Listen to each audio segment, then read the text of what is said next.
Mas malaking aksyon, mas malawak na pag-aantabay sa bayan. Ito ang RBN Integrated News and Current Affairs.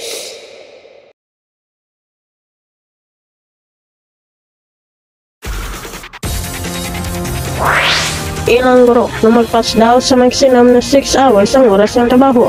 Teped, merong pinag-aralan. Isa sa mga dahilan kung bakit nagpitiw bilang Deputy Secretary ng si VP Sara Duterte. VP Duterte, hindi pa raw nakikita at nakakausap ni BBM. Ilang bayan sa Calatagan, Batangas, idineklara ng state of calamity dahil sa dumaraming African swine fever cases. Ilang lugar sa Navotas, binabaha pa rin dahil sa nasirang floodgate. Banta ng leptospirosis pinangambahan ng ilang taga Navotas dahil sa madalas sa pagbaha roon. Nationwide tigil pasada, isa sa gawa ng Manila bilang protesta sa sinabi ng Pangulo na natuloy ang PTMP. Resolusyon ng Senado para isuspindi ang PTMP ay pensahan ni Senate President Chis Escudero. At Niña Mula, naging emosyonal sa Senate hearing kaugnay sa kasong pangabuso sa kanyang anak.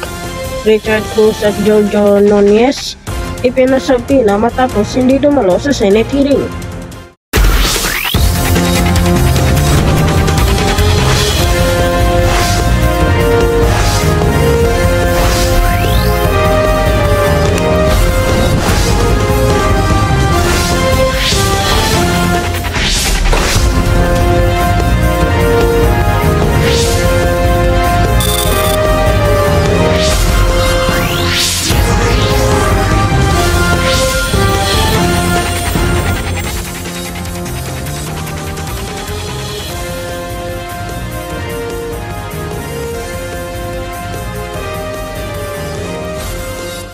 Magandang po.